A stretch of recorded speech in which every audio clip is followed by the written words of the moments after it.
Are you feeling lost in the noise of the world, yet deeply aware that something inside you is shifting? This video isn't just a list of books. It's a spiritual awakening roadmap made for seekers like you. Whether you're going through the dark night of the soul or just beginning to question the meaning of life, these 7 books will open your heart, break the illusion of ego, and reconnect you with your soul's deepest truth. We'll explore the best spiritual awakening books of all time, some ancient, some modern, all designed to guide you through ego death, emotional healing, and divine transformation. These aren't just stories. They're portals. Sacred tools for those ready to awaken fully. Which book will speak to your soul the loudest? Stay until the final title, because the last one will challenge everything you thought you knew about God, consciousness, and your true purpose. Like, share, and subscribe if you're walking the awakening path. This might be the spiritual sign you've been waiting for. There comes a moment, quiet but unmistakable, when life starts to feel like a question you can't quite answer. You go through the motions, but something inside you keeps whispering that there's more. It's not sadness. It's not confusion. It's a soft ache, a kind of spiritual homesickness. You feel drawn to something deeper than your routine, something that can't be found in checklists, social media scrolls, or shallow success. This is the beginning of your awakening journey, even if you don't fully recognize it yet. And no, you're not crazy or alone for feeling this way. It happens to many seekers just like you. It's the soul nudging you awake. And once it starts, nothing ever feels the same again. But the path of spiritual transformation is anything but simple. There's a lot of noise out there, social media gurus, flashy trends, and spiritual band-aids promising instant healing. How do you know what's real? How do you tell a genuine soul awakening reading from a cleverly marketed distraction? If you've ever wondered where to begin or felt overwhelmed by the options, take a deep breath. The truth is, your intuition already knows what resonates. It just needs a quiet space to remember. And one of the safest, most powerful tools to begin with is a book. A book doesn't scream. It doesn't chase followers. It just waits, patiently, for the right soul to pick it up. Books have been spiritual companions since the beginning of written language. They don't just pass on information, they carry transformation. The right book at the right time can feel like a secret being whispered directly into your heart. Some of these books are ancient. Others are contemporary. But all of them have one thing in common. They shift something deep inside of you. You close the page and feel different. Not because you memorized something, but because something in you broke open. And that's what books for spiritual seekers are meant to do. They don't hand you the answers. They show you how to recognize them within. Think about it. How many times have you read a line, paused, and thought, "Wait, I've always felt this, but never knew how to say it." That's the power of the right words at the right time. These aren't just spiritual enlightenment books, they're reflections of your own soul. They help you recognize the signs of spiritual awakening not through explanation, but through resonance. They crack the shell of your ego gently but firmly and invite you to see yourself from a higher plane. Not in a preachy way, but in a way that feels intimate, personal. Because they don't change you, they remind you of who you've always been. This list is not just a recommendation. It's a spiritual transformation reading list carefully selected to meet you at the edge of your current understanding. Some books will meet you in your pain. Others will stir you into clarity. And at least one of them will haunt you, in the best way possible. These books were written for people just like you, thinkers, feelers, wanderers. People who know there's something sacred in the everyday. People who crave a life with more presence, more soul, and more truth. These are not books to rush through. They're books to be lived with, sat with, let go of, and returned to again. We'll walk through 7 powerful titles, each with its own spiritual fingerprint. From Eckhart Tolle books that silence the mind, to inner healing books that touch your buried wounds, to volumes that question everything you've been taught about God. You'll meet ancient wisdom in modern words. You'll meet versions of yourself you didn't know were waiting. And most of all, you'll meet your soul again. Slowly, tenderly, but unmistakably. So give yourself the gift of full presence as you explore these titles. Because some truths don't shout, they whisper. And your soul already knows how to listen. Stay with me until the end, because the last book on this list will challenge everything you thought you knew about the divine. It's not for the faint-hearted. It's for the seeker who dares to peel back the veil and ask bigger questions. Questions like, is God what I've been told, or something infinitely closer? And if this truth really is waiting in these pages, am I ready to see it? Let's begin. There's a reason The Power of Now became one of the most recommended spiritual awakening books of our time. It doesn't try to impress. It doesn't hide behind complexity. Instead, it holds up a mirror to the chaos we've normalized and gently asks, why? Tolle's brilliance isn't in giving answers, but in making you feel the weight of your thoughts. Imagine you're in traffic, stressed, heart pounding, mind racing. Suddenly, a sentence from this book surfaces, "You are not your mind." That single truth can dissolve the entire storm inside your chest. It's subtle, but once it lands, it changes everything. You see, most of us live either replaying the past or rehearsing the future. We're addicted to time. We're constantly somewhere else, even when our bodies are here. That's why Tolle's words hit like a whisper that echoes. The present moment is all there is. It may sound simple, but living it is the real challenge. He teaches us how to anchor into presence even while washing dishes or sitting in silence. This is deep spiritual truth disguised as everyday wisdom. And when applied, it dissolves the illusion of control. It breaks the loop of anxiety. A friend once shared how this book helped her through divorce. Not with tips or solutions, but by bringing her back to now.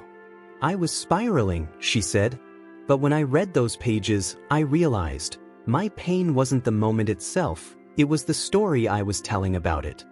That's the kind of inner healing books we need, not ones that fix us, but ones that reveal what never needed fixing in the first place. The brilliance of Tolle's writing is that it feels both universal and personal, as if written just for the reader who's holding it. Tolle also dismantles the myth that awakening requires retreating to a monastery. No, awakening happens when you're waiting in line at the DMV or listening to someone vent without reacting. This book teaches signs of spiritual awakening not as flashes of lightning, but as quiet revolutions. One moment you're lost in thought. The next, you realize you're watching the thought. That shift, tiny yet massive, is the beginning of presence, of awareness. And it doesn't need incense, mantras, or mountaintops. It just needs your attention. There's a chapter where Tolle describes emotional pain as the pain body, an energy field that feeds on negativity. He doesn't ask you to fight it. He asks you to witness it without identity. That alone brings a taste of ego death. Because the moment you stop saying, "I am sad," and start saying, "There is sadness," your whole relationship with pain transforms. This is what makes The Power of Now stand out among books that change your life. It reframes your experience without ever pushing you. You might find yourself rereading the same page multiple times. Not because it's hard to understand, but because the truth in it takes time to absorb. It's like walking into a quiet forest after years of city noise. At first, it feels empty, but the more you stay, the more alive it becomes. This book is the forest. It doesn't shout. It invites. And for those ready to listen, it offers a peace no external achievement can provide. That's why it's a cornerstone in any true spiritual transformation reading list. As you move through its chapters, something strange happens. You begin to feel like you're waking from a long sleep. Not dramatically, just gently. You realize how much of your life has been spent in mental noise. And slowly, presence becomes familiar again. But here's the beauty. Just when you think you've grasped the now, the next book takes the experience even deeper by asking a simple yet profound question. Who is the one observing all of this? What if the voice in your head, the one narrating your life, criticizing your every move, replaying memories at 3 a.m., isn't really you? That's the first gut punch this book delivers. Michael Singer doesn't tiptoe around your comfort zone. He goes straight for the illusion most people live inside, the belief that we are our thoughts. The untethered soul is not just another item in your spiritual transformation reading list, it's a scalpel for the false self. And once you start reading, you'll never be able to hear your inner dialogue the same way again. Singer teaches something wild. You're not the voice. You're the one hearing it. Think about your daily routine. Maybe you're walking to work, worrying about something that hasn't even happened. That worry feels real, right? But as this book gently shows, it's just noise. Mental background static. And the more you watch it instead of becoming it, the more freedom you taste. This realization marks a massive shift for any awakening journey. It's no longer about fixing your thoughts. It's about freeing yourself from their grip. A student once told me she read this book after a panic attack. She didn't expect much, she just needed comfort. But what she found was a truth so direct it shook her. You don't have to believe every thought you think. That insight allowed her to sit with fear without letting it drive the car. That's what makes this one of the best books for awakening. It hands you the keys to your own mental cage, without drama or mysticism. Just clarity, calmness, and a quiet kind of courage. Singer also introduces the idea of energy flow, how we constrict or release life based on our resistance. You might notice it during an argument. Your chest tightens, your breath shortens. That's your energy closing. But what if you just let the moment pass through you? What if you stopped clutching to pain or pushing away discomfort? That's the challenge this book presents.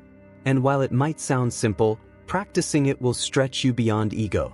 It's what puts this title high among spiritual books that open your mind. It offers spiritual truths that hit close to the body. One scene from the book that sticks is Singer's metaphor of watching traffic from the side of the road. Thoughts, emotions, sensations, they all pass by.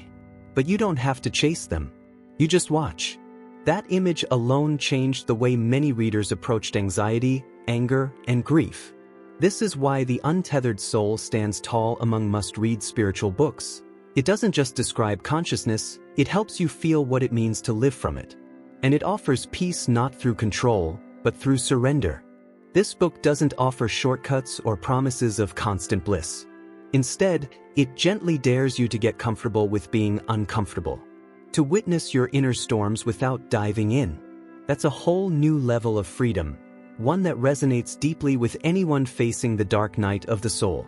Because true healing doesn't come from fixing what's wrong with you, but from realizing you were never broken. This is where Singer meets you, in that quiet space between reaction and presence, showing you how to live untethered. And just when you think you've mastered the art of observation, another voice enters, one more collective, more vast. A voice that doesn't just speak to your ego, but to the ego of the entire world. That voice belongs to a teacher you've already met, but in his next book, he takes you far beyond personal presence and into something far more universal. If the power of now is about individual awareness, A New Earth is about collective awakening. In this book, Eckhart Tolle steps beyond the personal and shows how ego isn't just a private battle, it's a global epidemic. And if you're paying attention, you'll see it everywhere. In political division, in consumerism, in social media posturing. Tolle doesn't preach about fixing the world. He shows that healing begins when individuals, like you and me, wake up to the illusion of form. This book belongs on every spiritual transformation reading list not because it's trendy, but because it explains why humanity keeps circling the same suffering. You may notice something strange while reading. Everyday things suddenly seem loaded with meaning. A disagreement with your coworker reveals your need to be right. A moment of judgment exposes your hidden insecurity. Tolle isn't interested in shaming the ego, he wants you to observe it. To see how it attaches itself to identity. I am my job, my religion, my role. But when that illusion cracks, a deep spiritual truth shines through. You're none of those things. You're the awareness behind them. That's a humbling, liberating, and sometimes terrifying realization. A friend once told me this book helped her survive a career loss. She had wrapped her entire identity around her job title. When it vanished, so did her self-worth, until A New Earth helped her see the freedom in losing who she thought she was. That's why this book sits alongside books about ego death. It shows how ego hides not only in pride and anger, but in victimhood, in roles we cling to, and even in our pain. And once you see that, It's like seeing the strings of a puppet show you've been part of your whole life. What makes this book powerful is its blend of spiritual insight and everyday relevance. Tolle explains that washing dishes or standing in line can become sacred acts if you're truly present. That message hits different when you're doing laundry on a Sunday night, exhausted and disconnected. He reminds you, this moment is enough. Right now, you are complete. It's why this book lands so deeply with people looking for books for spiritual growth, because it doesn't separate awakening from daily life. It fuses them together. Tolle also dives into the idea of the collective ego, how entire groups, cultures, and religions can unconsciously operate from fear and separation. He isn't condemning any group. He's simply saying, look clearly. That invitation to awareness is what marks this book as one of the best spiritual enlightenment books of the modern age. You don't have to agree with everything in it to be changed by it. You just have to read with honesty, with humility, with a willingness to question your inherited truths. One of the most profound takeaways is how awakening doesn't always feel dramatic. Sometimes, it feels like walking away from an argument you would have fought last year, or not needing to post something just to feel validated. These tiny shifts in behavior, these cracks in the ego, are signs of something vast waking up inside you. And the more you stay with this book, the more you start to notice these signs everywhere. That's the silent gift of books that change your life. They don't shout. They guide. And just as you begin to recognize the ego's dance in yourself and the world, you're offered a radically different way of being.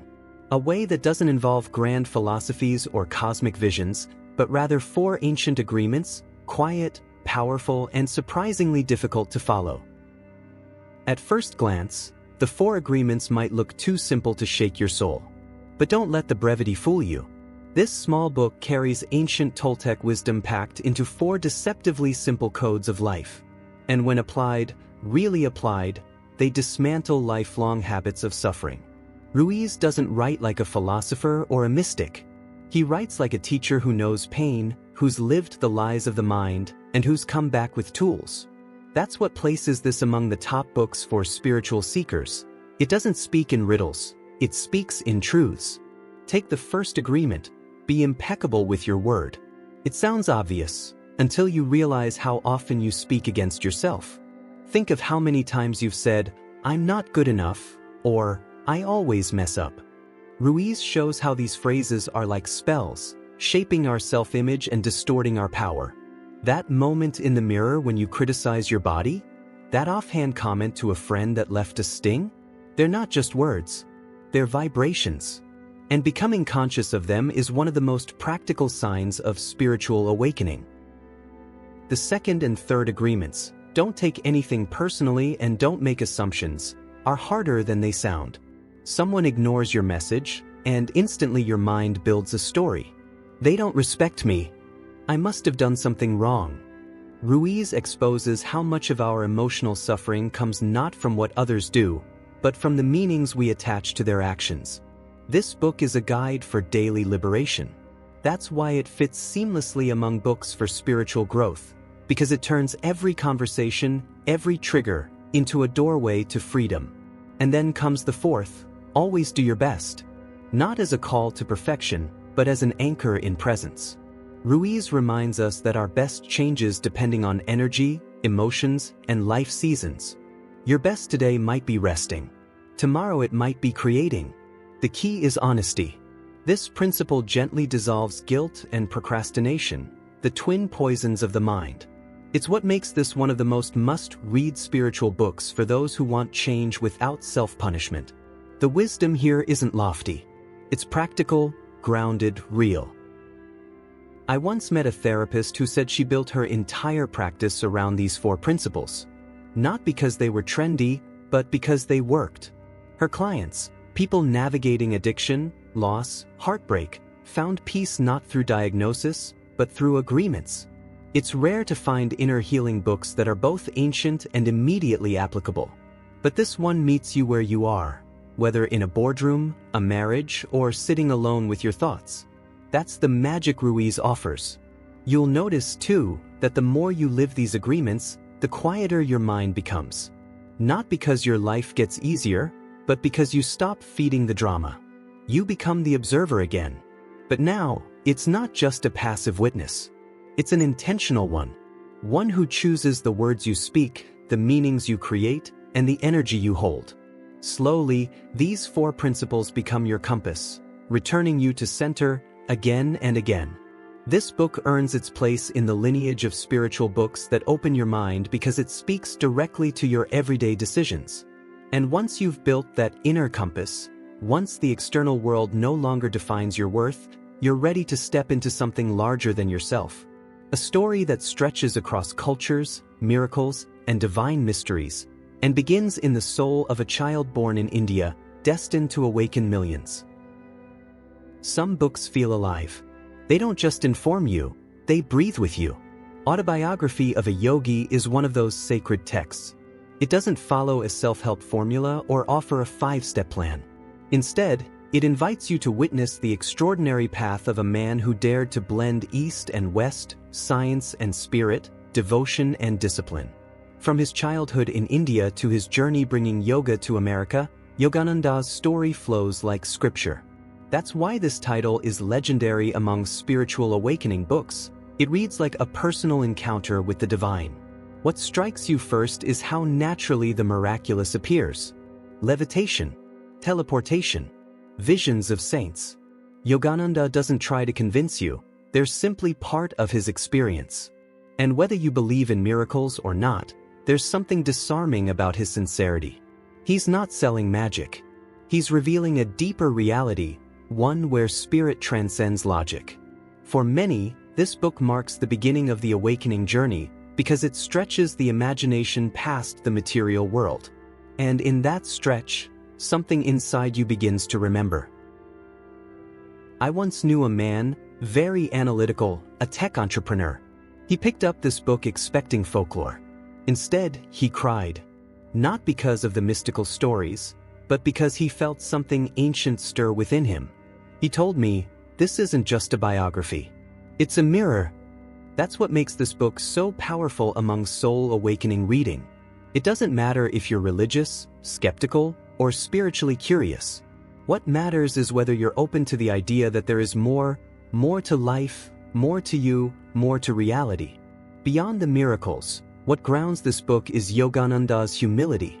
He speaks of failures, doubt, resistance. He honors his teachers. He weaves in deep spiritual truth about karma, meditation, death, and the ego, not as theories, but as lived experiences. It's a book that doesn't preach, but testifies. And that's rare in a world filled with polished advice. This is why it ranks among the most respected divine awakening literature, because it isn't trying to impress. It's trying to awaken remembrance. One scene often shared is Yogananda's encounter with his guru, Sri Yukswar. It's intense, raw, and drenched in love. That relationship alone is worth the read. It teaches that guidance, when pure, is not controlling, it's catalytic. And many readers find themselves wishing for their own teacher after reading.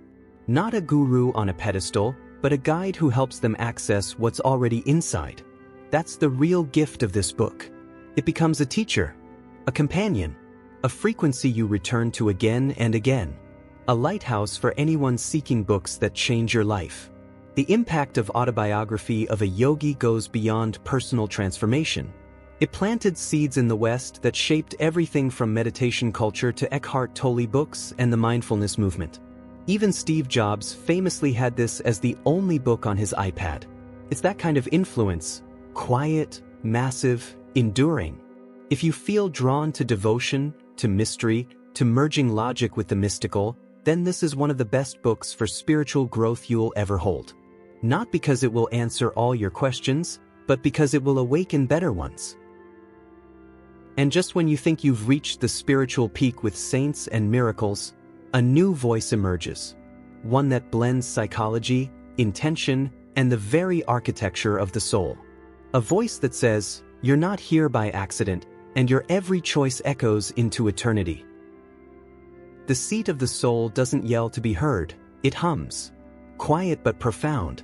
Gary Zukav invites you to rethink what it means to be human, not as a body with a spirit, but as a soul wearing temporary skin.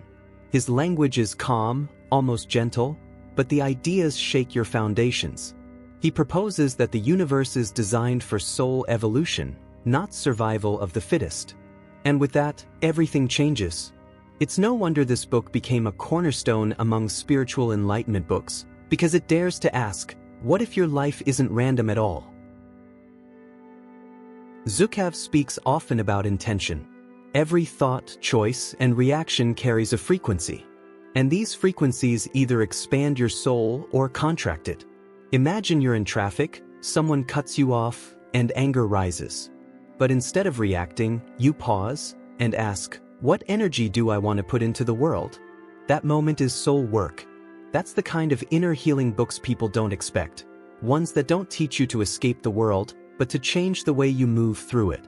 Intention becomes your spiritual GPS. There's a chapter where he explains authentic power versus external power. External power is rooted in manipulation, image, control. But authentic power, now that's different. It comes from alignment with your soul's purpose. You feel it when you choose honesty over approval, presence over performance. A reader once told me this book helped her leave a toxic relationship, not out of anger, but alignment. That's why The Seat of the Soul is one of those books for spiritual seekers that stays with you long after you close the cover. Zhukav also touches on karma and reincarnation, but not in the typical mystical way. He reframes it through choice and consequence. You start to see how your repeated patterns are clues, not punishments. It's empowering. It turns victimhood into clarity. This is where spiritual transformation reading list meets emotional intelligence. His approach is not about shame or judgment, it's about awareness. With each chapter, you become more conscious of your energy, more responsible, and strangely, more free. You'll notice how the book pairs beautifully with modern psychology. It explores fear, love, jealousy, and joy, but through the lens of soul evolution. That's what makes it such a dynamic addition to books that change your life. It's not just spiritual, it's deeply human. If you're drawn to personal growth, shadow work, or understanding your purpose, this book acts like a compass. And it doesn't need to be read in order. You can open any chapter and find something that speaks directly to your moment. And while Autobiography of a Yogi takes you to sacred temples and ancient saints, Zhukav brings you back into the ordinary. Into the home, the workplace, the messy relationships. That's where the soul lives too. It's a reminder that your spiritual awakening doesn't require candles or mantras, just courage to live intentionally. This book offers a way to merge presence with purpose, to turn every decision into an act of alignment. And that's why many call it a spiritual turning point. But just as you begin to live from soul instead of ego, one final voice appears. A voice that speaks as if directly from the heavens. A voice that claims to be good, not as dogma, but as a presence so intimate, it changes the way you see prayer, sin, and even yourself. Some books speak about God. This one speaks as God. Or at least that's how it feels. Conversations with God is not your typical spiritual text. Neil Donald Walsh begins from a place of total despair, writing an angry letter to the universe, and receives an answer. What follows is a dialogue that is loving, challenging, and wildly unorthodox. For many, this book became one of the most powerful books that change your life, not because it's theological, but because it's intimate. It doesn't teach religion. It invites you into relationship. The God that speaks here isn't distant or vengeful. He doesn't live in a cloud or demand blind obedience. This God is awareness, consciousness, present love. And the message is simple: you've never been separate from me. That single idea breaks centuries of conditioning. It dissolves shame. It invites a soul awakening reading that feels less like learning and more like remembering. Even readers who grew up with strict dogma often feel disarmed by this book, not because it rebels, but because it heals. It welcomes the questions you were told never to ask. You'll find discussions on love, relationships, money, suffering, even politics. But they all come back to one theme: alignment. The question isn't, what does God want from me? But what is the highest version of myself I can live today? This is where divine awakening literature meets everyday life. The writing flows like a deep conversation with a wise elder, one who knows every inch of your doubt and gently answers it. One reader told me she kept it by her bed for years, not to finish, but to return to whenever she forgot who she really was. There's a moment where Walsh asks about right and wrong, and God replies, "There is no such thing. Only what serves you and what doesn't." That line alone sparked decades of debate. But it also set people free. Free from inherited guilt. Free from fear-based obedience. This is not a book for those looking for black and white answers. It's for the ones craving the courage to find their own truth. It stands out among spiritual books that open your mind, not just by what it says, but by how it redefines everything you thought sacred. What also makes this book powerful is its accessibility. It doesn't matter whether you meditate or not, whether you've read the Bhagavad Gita or just started exploring signs of spiritual awakening. Its tone is conversational, approachable, sometimes even humorous. But beneath that softness is a current of radical love that shakes you. That's why it belongs among the greatest must-read spiritual books, because it's not trying to prove God. It's letting God prove you, through your own awareness, your own choices, your own awakening. Some readers feel resistance at first. Is this really God? They wonder. But that question fades as the deeper one takes its place. What if this is exactly the voice I've always heard in silence? And that's the brilliance of this book. It doesn't demand belief. It invites remembrance. And whether or not you take every word literally, it's hard to walk away unchanged. That's what separates this from other spiritual awakening books. It doesn't preach. It whispers. And sometimes, it laughs with you along the way. And as the final page approaches, something becomes clear. The journey doesn't end here. These 7 books weren't meant to give you a conclusion. They were meant to open a new beginning. One where truth isn't imposed, but discovered, and where the voice of God might sound suspiciously like your own. Spiritual awakening doesn't usually arrive in fireworks. It unfolds like a whisper, a slow burn, a sentence that lingers for days. And these books? They're the sparks. Each one wasn't just written, they were channeled, lived, and passed on to meet you exactly where you are now. Some will challenge your beliefs. Others will hold your hand while you heal. But all of them will leave fingerprints on your soul. And that's how transformation works. Not with loud revolutions, but with small inner shifts that change the way you breathe, choose, and live. If you've ever felt lost, numb, or disconnected from your purpose, these books might be your map. Not because they give you the destination, but because they guide you back to your own compass. To that quiet place within where truth already lives. These aren't just books for spiritual growth. They're mirrors, catalysts, companions. They don't fix you. They reveal you. The version of you before the noise, before the masks. And the more you read, the more familiar that version becomes. But don't rush this journey. This isn't a race. It's a sacred unfolding. Choose one book. Sit with it. Let it speak. Let it disrupt. Let it soften what's rigid and illuminate what's hidden. Then return when your soul whispers again. And it will. Because once the path of awakening begins, it doesn't really end. It just deepens. It evolves. These books aren't an ending. They're an invitation to something more mysterious, more beautiful, and more real than anything you've known. And if you felt something stir while listening, you're not alone. There's a global family waking up, quietly, inwardly, courageously. And you're part of it now. If any part of this video touched you, share it. Let someone else's soul hear what yours just heard. Leave a comment. Let me know which book spoke to you, or which one you're about to begin. And subscribe. Because this channel isn't just about content. It's a space for seekers, mystics, wanderers, and warriors of light.